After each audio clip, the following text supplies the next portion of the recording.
It's great to see so many of you, lots of familiar faces and faces of people I don't know. People may continue to join, but great to see you all. I think we spread pretty much the whole of this island, which is really good to see, right from Belfast and Dublin, Cork, Galway, Sligo, Donegal, and everywhere in between. But you're very welcome, and good morning. You are allowed to drink tea or coffee if you'd like to, if you have it in front of you. I know this is a strange time where isolation is a significant issue for lots of people. Maybe it is for you as well, and a time where the church is adapting and trying to be creative in how we do ministry and how we are the church. This webinar, hopefully you're on the right one, hopes to explore ways to connect and pastorally support older generations, particularly those who have limited or no access to technology during this time. But I also think it includes those who are isolated, those with special needs, those with long-term mental health needs as well. And I don't know your contexts, the ministry you're involved in or your roles, but I do hope that today together that we can learn from each other as well. The reason we're doing this webinar was out of feedback that we got from a webinar we did 2 weeks ago, which was looking at how we can reimagine the church on mission. And one of those needs that came out was how we think creatively, which is a webinar we did on Tuesday. And this was how do we reach, interact, help, support the older generations. So that's why we're responding in this way. As I said in the other webinars, we don't have all the answers, but we do think it's important that we have this conversation. We do have some people going to give their learning and what the things that they've done so far. And then we will have some time to discuss together as well. As we've said in the other webinars, it is a time of significant change, very rapid change, as we learn how to adapt. And I think it's important that we say that it's not, don't put huge pressures on yourself to do and see what others are doing and then try and do those. I think it's really important that we take the time to listen to Jesus and hear what he has to say to us, what he has to say to the people that we serve, and also in the context that we're in. The advantage of a forum like this is that we get to listen to each other and support and encourage one another, that we're the church together. And it's great to see faces from across the island, cross denominations. And we know that God walks with us and hears us and walks ahead of us. And we want to hear from God this morning, his voice directing us. I'm aware also for some of you as you tune into this that you have or will have significant additional pastoral responsibilities as you face planning or conducting funerals in ways you've never done before. And I know there's probably some of you as well working in the health service or in ways supporting people and facing new challenges in how you do things. And please know that we're praying for all of us, praying for each one of us. During this Zoom webinar, you'll hear from 3 different people who will share about their experiences and what they're seeing, and I'll introduce them shortly. We will have some time for you to feed in your ideas, what you're seeing, where you see God at work. We'll do that one time towards the end. There'll be a session, they'll be facilitated by a different person. I'll explain a little bit about how we'll do that later. It is important that we have an opportunity to share those ideas, encouragements, because there is no experts in this. We can't just turn to a book and find out the answers. So each of us bring our own wisdom and ideas. And I wonder, is there something that we can all do together as we're dotted across all of this island? Is God prompting us to be creative, to be united as a church in Ireland and be courageous in that? As I said, we have 3 guests. We're joined by Rick Hill, who is based in Belfast, as far as I know, and he's the Discipleship Development Officer for the Presbyterian Church in Ireland. He also is the presenter of these three Remain podcasts, Stories of Faith, Hope and Love, from the Presbyterian Church in Ireland. And in those podcasts, you may have listened to some of them. He draws together practical examples of how congregations are responding to the unprecedented challenges of continuing ministry and mission. So he'll be sharing with us. Belinda Briggs is the leader of Ignite, a church in Dublin. Belinda also leads a missional community called the Overs, a community of people mostly in their 50s to 80s, a mix of retired people, some with long-term mental health needs, special needs, a mixture of Christians and non-Christians. And then Jeremy Nichol is a Methodist minister based in Sligo. covering a wider area around that as well. He's a number of churches scattered in rural areas as well. And he'll share with us the differences of maybe being in the west of the country and having a group of scattered churches. So thank you to the three of you for being willing to share. We will have time as well in our groups to discuss maybe some of the things that they've shared. Rick, I'm going to turn to you first, if that's okay. I'd love for you just to share maybe some of the picture that you're seeing across the island, maybe some stories you're hearing as you do that podcast from the Presbyterian Church. It would be great to hear from you, and thank you again for being willing to join us. Yeah, sure, Simon. Thanks for the invite, and it's good to see you all. I should probably start by saying this doesn't necessarily feel like my chosen specialist subject. Before taking up this role with the Presbyterian Church, I spent over a decade in youth ministry, so I'm not really used to speaking about reaching an older generation. But I have been reflecting recently about how I've probably spent much of my life telling an older generation that they can be an influence to a younger generation, but I've suddenly become aware of maybe in this season of how a younger generation can actually be supporting and helping an older generation at this time. And some of the stories I'll share a little bit later are probably stories of just that. I think there is a sense that this crisis, it might actually give a younger generation an opportunity to support an older generation in our churches, and for that, I guess, for the church to be truly intergenerational in that sense. So that's the proviso. This isn't my specialist subject, but what I can do today is just share some reflections and stories of what I'm seeing from a wide variety of churches within and across our denomination. And I'm encouraged. I have to say that at the outset. I'm encouraged by what I'm seeing as churches just try their best to respond to the situation. A couple of maybe reflections, first of all, just general reflections before I get to the practical stories and examples of what I'm seeing. I think maybe the first reflection is that I think we need to find balance, and balance in a couple of ways. I think we need to be balancing the digital response with the personal. And I know it's easy to jump straight to working out what can we do online as churches and what should we do, and of course that's helpful and necessary. But I think we also need to hold on to the personal in this time as well. So I think we've probably all been learning to recapture the art of the phone call.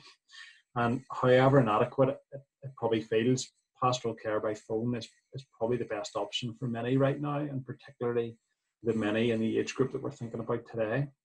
So within our church, we have a system of pastoral care that's generally set up around elders and house visitors looking after a district. And if I'm honest, I think the system has its drawbacks and has had its drawbacks in creating maybe an expectation that the church is primarily there to care for you or visit people. But in this situation, I've seen it become a real strength because we didn't need to create anything extra. We had a system in place and we just needed people really to step into that and step up to that. So for me, it's actually enhanced my relationship and connection with these people who I have some sort of pastoral responsibility for in my church. You know, they've appreciated my phone calls. In some cases, I've been taking the opportunity to pray with people over the phone where that feels appropriate. And I don't think we can underestimate how appreciated and necessary personal connection is. So that's maybe one reflection, and the need to balance the digital and the personal, and there are other ways of being personal too.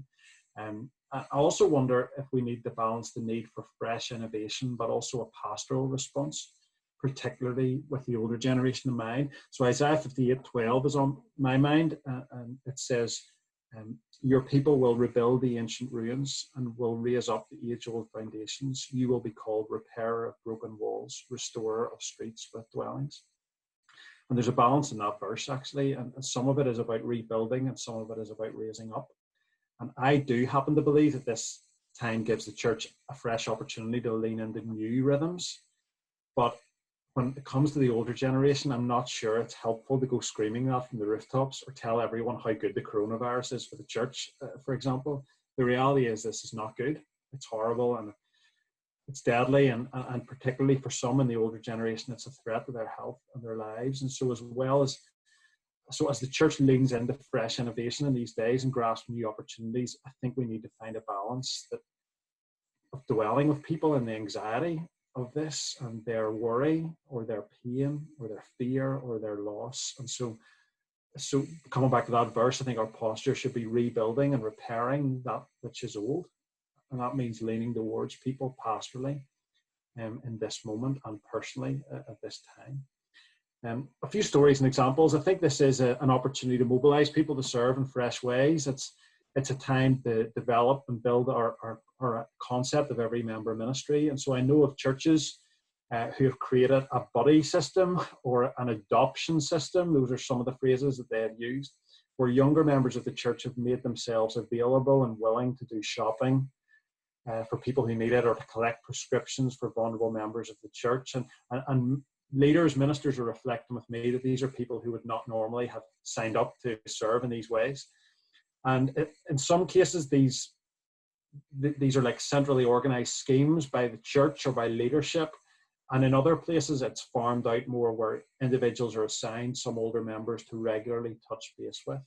I think either way enhances the whole body ministry concept. And so I guess it's a question of how can we be dividing up responsibilities, even people, into smaller groups in the church, and asking people to step up and giving people a list. Another reflection is that older doesn't necessarily mean technically illiterate.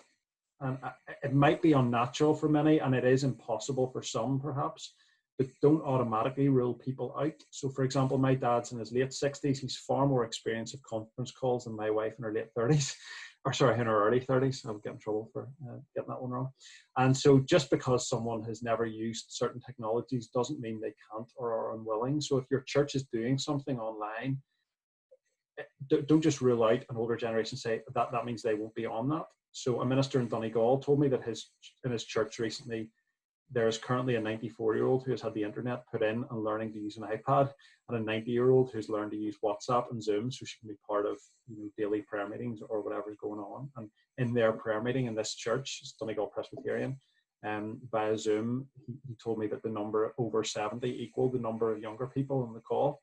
So age isn't always a barrier. They might just need help. They might just need advice. And what I'm learning is they might just need patience in setting that up. So there's still opportunity to engage. And finally, just from my point of view, just a few very practical ideas from a variety of places. Initially, we had seen a variety of good responses from churches, such as arranging food drop-offs from local shops who weren't using all their food, or distributing flowers or gifts or CDs of recent services, or writing letters to everyone and posting them. However, it's probably worth pointing out that as the guidance continues to change, some of those responses may not even now be appropriate. But I think that shows a kind of flexibility of the church just working out what can we do. I think generally churches have been responding via phone, phoning the most vulnerable and older members, asking how they can help them. And phone calls are brilliant opportunities. I wonder, for me, one thing that I've been learning is, the questions that we ask on the phone. So questions like, how are you? We'll probably get a very bland response, but questions like, what is life like for you at the minute? Or in what ways are you finding it difficult to do what needs to be done? They're kind of softer, they're more open ways to identify need, rather than how can I help you? How can I help you? Well, I'm fine right now. That kind of closes the conversation. So just try to find open ways of opening up those conversations and maybe following up with those specific questions. One church I've come across is, I think we all know the power of music to evoke memories and emotions in a way that is probably helpful and comforting.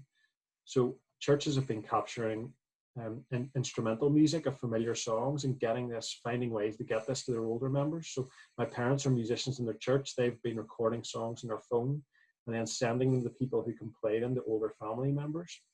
For me, it's almost like the idea of being truly viral, where people take things and can share them through their lives as well. A church in Oma asked 2 of their young people to record What a Friend We Have in Jesus, and a number of people then played the song down their phone to their elderly relatives or friends. And the minister told me that she was delivering shopping to a former choir member and was able to stand outside the house while she waited on her porch and play that song to someone who's self-isolating, living on her own. And the song brings tears to her eyes and comfort to her in that moment. I've heard of churches creating virtual prayer walks where they give people a route to follow in their local community and some thoughts to consider as they might be out a walk. Or even if this is outside the context of church, but of neighborhoods doing daily check-ins at the gate or doorstep, where people within a local street are encouraged to come out of their house at a certain time to shout across a fence or see someone else's face and generally check people are okay. So those are just some things that I'm beginning to see, and maybe hand over to the others to let them pitch in, and if there's anything else I can come back. Thank you, Rick, for giving us that great observations and great ideas as well. I'm going to pass over to Belinda now. Belinda is based in Dublin and Ignite. Belinda, could you share with us some of what you've observed, maybe some of the needs you've seen or ways you've been responding? Yeah. Hi, I'm Belinda Briggs. I'm a lay worker in a church and community centre called Ignite and Urban Junction in Blackrock, Dublin. And part of my role is looking after our ministry for elder people. In our church, we have a small enough number of over 70s, and then we have a few others who would fall into the vulnerable categories. But during the week, we run activities for the local community, like coffee mornings and outings, workshops, etc. And we'd have approximately 30 involved during the week. We've had one case of the virus leading to hospitalisation for one person, but they're recovering now. So we haven't had to support people through grief yet, which some of you may have, as Simon said earlier.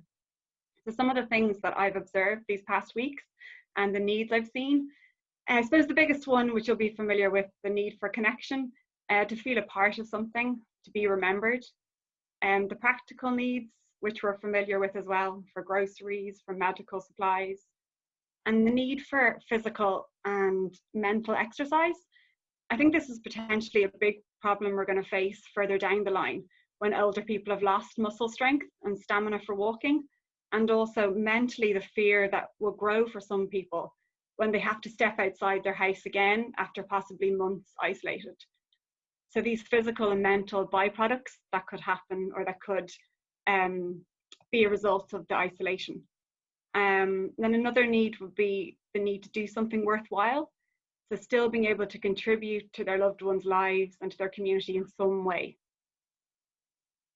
So some of the things that we've been trying to do to connect, I'm sure you're all doing a lot of similar stuff. And so it's really just to encourage you that we're in the same boat and have a lot of the same challenges. I'm an admin person, so we started off with a list of everyone in our church and our community activities in this bracket, and then what supports they each had around them. So whether they had family or neighbours who were going to be able to stop in and help them. Then we're working out what each person's needs were, in particular by getting in touch with them over the phone. So one lady we hadn't got a reply from initially, and she's living alone. I eventually got through to her. She'd been inside for 3 weeks, wasn't feeling well, hot and cold, had run out of food a few days earlier, but was too worried about using up her credit to text us to ring back. She was in an awful state when I called, just full of fear.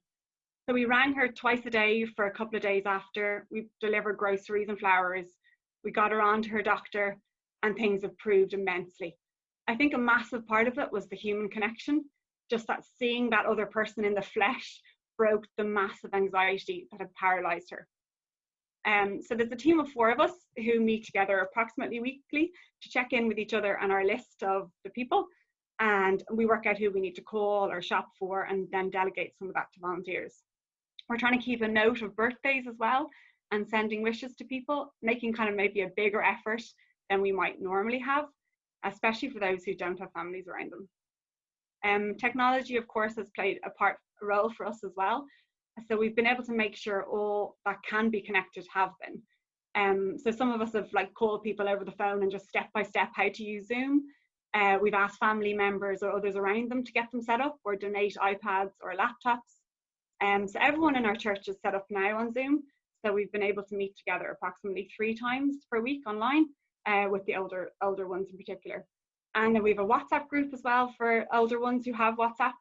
And that's for them to have daily contact, so Bible verses or silly videos, and most of the time I'm quite glad I'm not on that one. In our local community, we're hoping to order a big bunch of hand gels, and then when it's safe again, deliver or drop them outside doors with a little note of encouragement.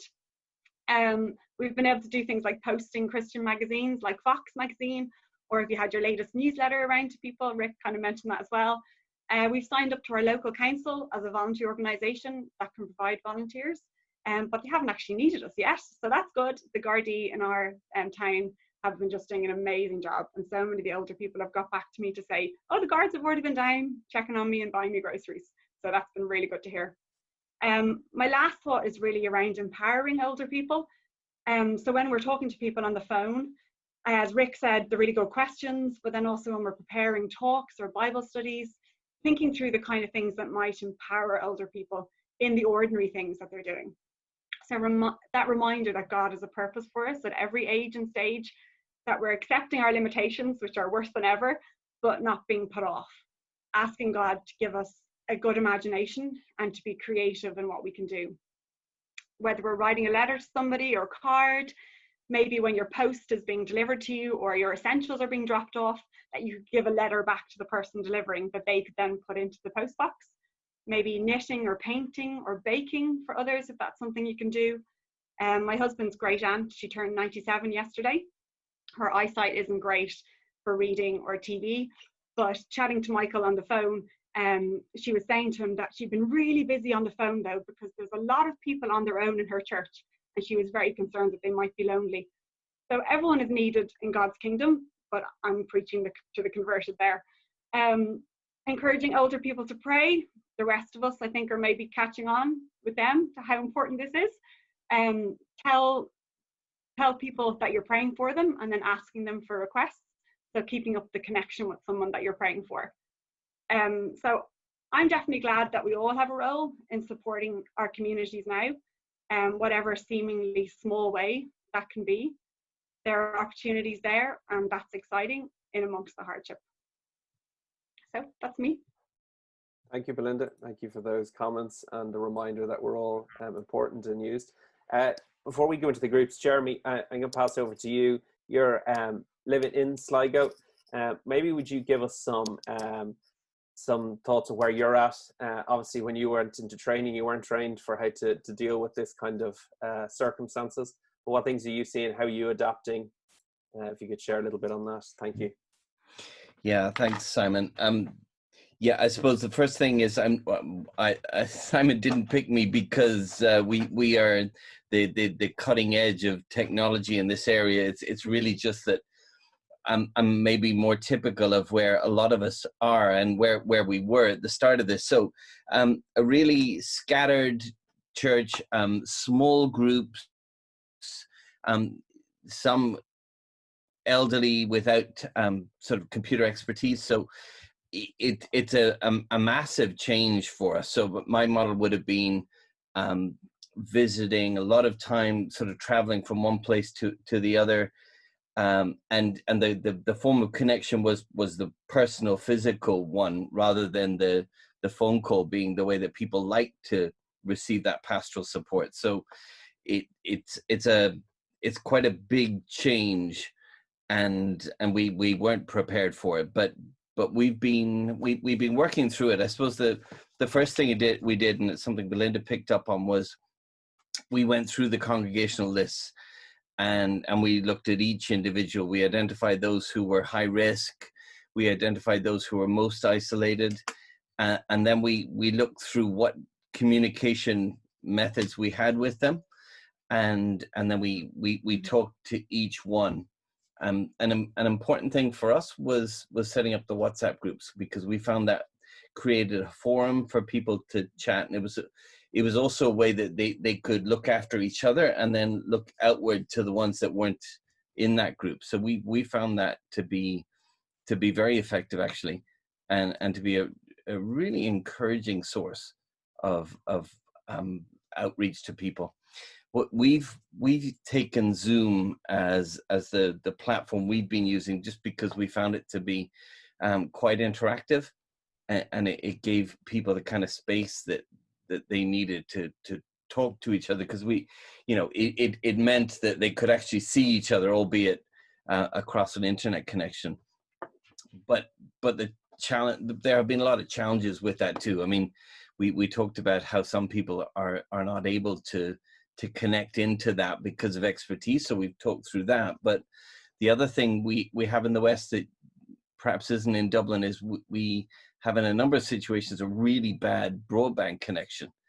So we have some people who have started that connection and then it fails, and then it starts again and it fails. So like in one case, our Bible studies are continuing via Zoom, and in one case I'm actually phoning somebody on my phone, and I'm putting the phone beside the Zoom call so that they can talk into it. So it really calls us to be creative, but I think the big thing we've seen is that we have been reaching out to each person, and people have been really grateful for that, and it has been a lifeline for them, and it's been sending out that message that actually the church does care, and it has, you know, one of the positive things we've seen is it's really reinforced that sense of the fellowship, and people are feeling valued, and then they're responding and offering how they can help within that. So other things we've obviously been doing, we're shopping for people. When we could, we were delivering flowers, we were delivering baking. We've sent the people who we couldn't reach out to in terms of Zoom and WhatsApp, they've all got an Easter card with a personal message for them. That's pretty much it. Judy's just writing. Oh yeah, so we had an 80th birthday as well. So that was yeah. I probably shouldn't tell you that we may have gone beyond the 2 kilometers for that, but we did. Yeah. Okay. But anyway, it's an emergency. Yes, absolutely. Yeah, it was seen as a pastoral emergency. Well, one practical thing is, you know, I would have got as a Methodist minister, I would have got a note from Heather saying that from a northern point of view, we're deemed to be key workers, but I'm not quite sure of the status in the south. So we've been operating within that sort of gray area that I think what we do is absolutely key work. So we've taken the view that if we need to get to somebody and knock on that door, then we'll do it, you know, and stand back. It really has been working our way through things, and just I think the key thing for us has been to just be aware of all the people in the congregations and to find ways to connect them into the system, and by talking to them, by, you know, we had one case where this person was, we had a funeral on Patrick's Day, and after the funeral, somebody who'd come from England for it said that they were displaying the symptoms. So we never, because of the testing in England, we never knew whether they actually had it. But one person who had been sick after the funeral, we were keeping in touch with her. I was mobilizing the people around her to keep in contact, to drop in. So in the end, she's fine now. She didn't display the symptoms, but it was a case of, you know, really seeing who was in the area, who do we have on the ground, how could we mobilize the people near them to help in that situation. Thank you, but Jeremy. We're working through it. Yeah. Simon, that's the best thing to say. Yeah, and I know it's difficult. We're all in different situations. We're all trying to work out how we do it best. I think that's a really important point you ended with there, where there are people maybe living close to others, so it doesn't necessarily have to be us, and that's a really important thing we learn as well. There is the body of Christ, and even maybe there's someone from a different church living close to someone you're caring for, and how could they help? Yeah. And we work together in this. What I'm gonna, sorry. No, I was going to say that we've developed some good links with the other churches, so we're doing that as well. Brilliant. What I'm going to do now, because I know lots of you have probably ideas or things that you've seen, or maybe you'd like to hear from others. Belinda has her hand up. Were you going to say something, Belinda? To say, I've realized on Zoom there is a call function. You do have to pay for an account, but you can call into a Zoom meeting from a phone. So you don't have to have internet. So it is possible to call into it. You do have to pay a subscription. So that might be worth checking out. People for Jeremy that you were talking about. Yeah, I think, am I not right in saying at least one such call on this call? Yes, I think you're right, Lawrence. There's a Southern mobile number there. Yeah.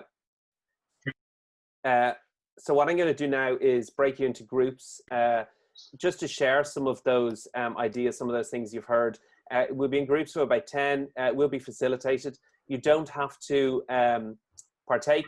Please feel free just to listen into the ideas. When you get into the groups, if you could just take a moment to introduce yourself, maybe just who you are and where you're calling from, and then the group leaders are going to facilitate. Mainly the questions are around, what are you seeing? Where's God at work? Share some of the ideas like the others have shared there. And each facilitator is going to take notes of those. Then we can give those out to you afterwards, because there may be some things that would be useful in your area. And maybe it's something that one of the panelists have said that you could. Welcome back. I hope your groups were helpful. Ours was really interesting to hear from different people across the island share some ideas. I just want to get some brief feedback. I'm conscious of the time, but just some brief feedback from each of the groups. If you just share some ideas, maybe as people share, if people say something, you don't necessarily need to say it again. But if you could do that. Rick, I see you there. Rick, would you share anything that came out in your group? Yeah, I mean, much the same from earlier, like daily calls, weekly calls, grouping of members into various lists, making weekly calls, chat a little bit about the Methodist class system and how it's maybe helping some people return to that. Just a couple of specific things. One, someone was struck by the idea that actually for many older people, isolation is their norm. So actually the buddying up with younger people in the younger generation actually can be mutually beneficial. And that was probably a helpful addition to maybe something I shared earlier on in terms of balancing that a little bit. So that was lovely. Also then on the other side, of some people were reflecting that in many cases, families are able to do basic tasks, but actually it was helping to go beyond to show care and love and concern. So the idea of children making cards and sending them or posting them to an older generation and encouraging them.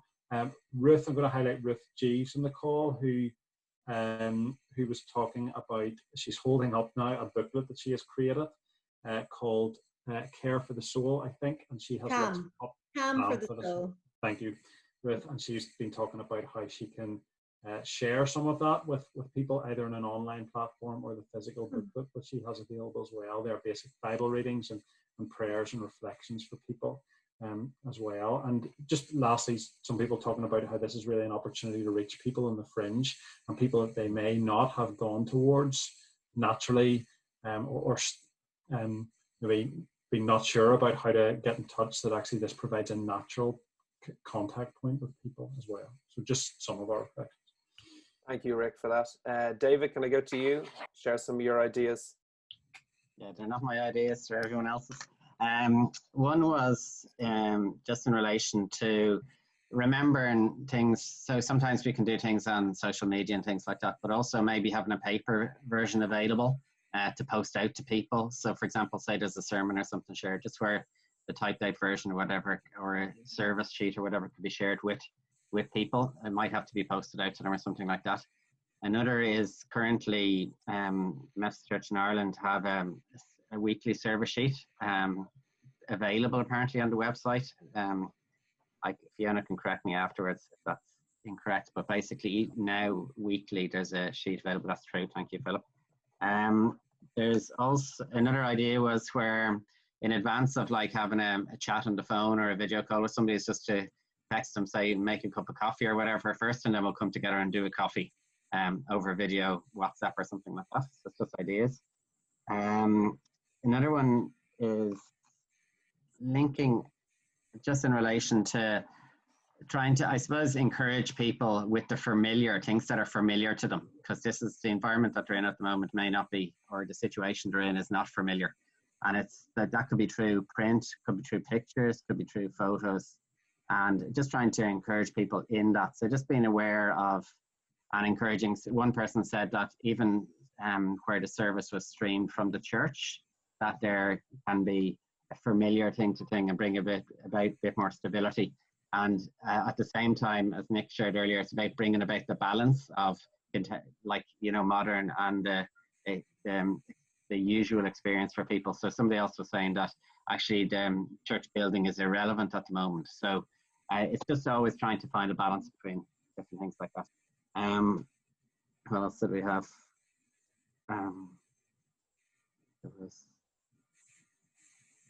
Yeah, there was just in relation to so the use of technology where, say, for example, links could be just sent out to people to reduce the work for them.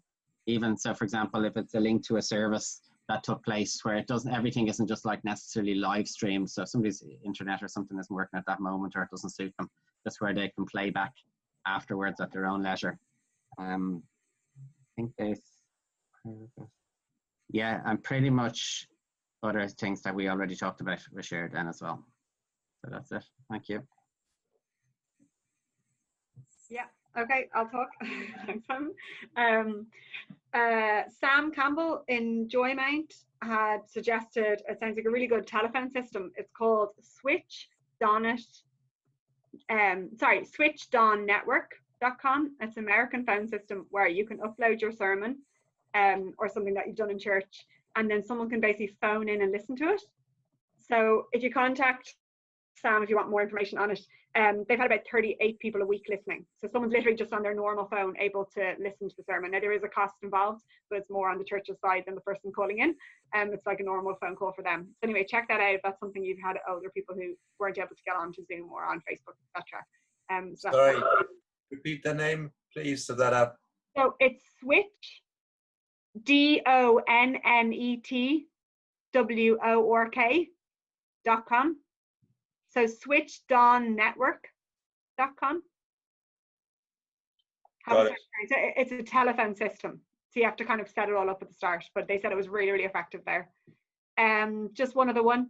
The Slatteries in Dublin West and Carissa were talking about Google searches and prayer being a very high up Google search at the moment, as well as what can I do during COVID-19.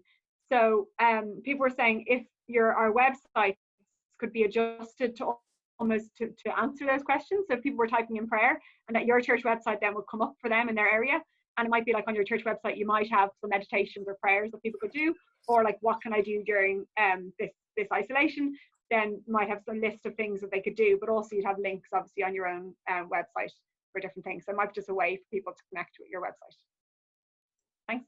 Great, thank you, Belinda, for those.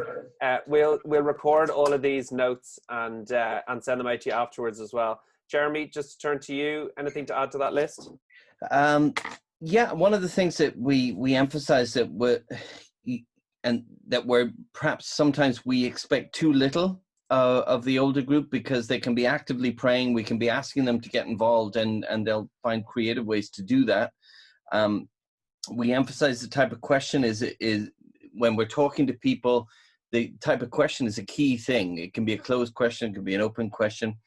One of the things we talked about is the fear. We picked up on that fear that some of the older people have about credit. So a practical thing we could maybe do is just, because we can do this over technology, is to top them up and to offer that service. And one practical thing we found, which was very helpful, and you could see how you might be able to expand it to a next door neighbor or something like that. But we had a situation where there was a person in a nursing home without technology, and so the information went through the staff. We were able to email things to the staff, and then they in turn gave it to the resident of the nursing home. I think that was pretty much it. Just that prayer was the final thing, that just people saw clear answers to prayer, and that prayer is something that for those who are saying, what can I do in this time? Prayer is obviously something that we can absolutely do, and if we believe that God is in control, then prayer is a key way in which we hear from God and we get His direction. Thank you, Jeremy, for those. As I say, we will send these notes out. Just one or two other things from my group. Andrew just pointed out that people really do appreciate the phone calls. That's what he's been hearing, as he's heard from churches across the island. Annie had been sending items out with letters, like palm crosses there, maybe those kind of things. Alan talked a little bit the challenge of funerals and pastorally looking after people at that, and maybe looking at doing a smaller thing now. Funeral homes having different logistical way of doing things, but doing something later on in the year as a memorial or a Thanksgiving for that person. We talked a little bit about WhatsApp groups and the importance of those. I think it was Alison talked about having thoughts on a WhatsApp group and sending out thoughts in those. And then Alison also talked about extended families and linking people in the church together as extended families and getting them to look out for each other, which is a great way of sharing the load if you're as leaders. So they would look out for each other, pray for each other, check in on each other, and see them as extended families, which is probably what the church should be. And I think there was just generally people were encouraged to hear the different ideas that we're all along the same lines or doing similar things, and that was an encouragement. I think that was most of the things that we've said. Thank you for joining us. Thank you. Rick had to slip off there, but thank you to Jeremy and Belinda and Rick for sharing where they're at. It's really good to see people and really good to hear where people are at and hearing that we're thinking along similar lines.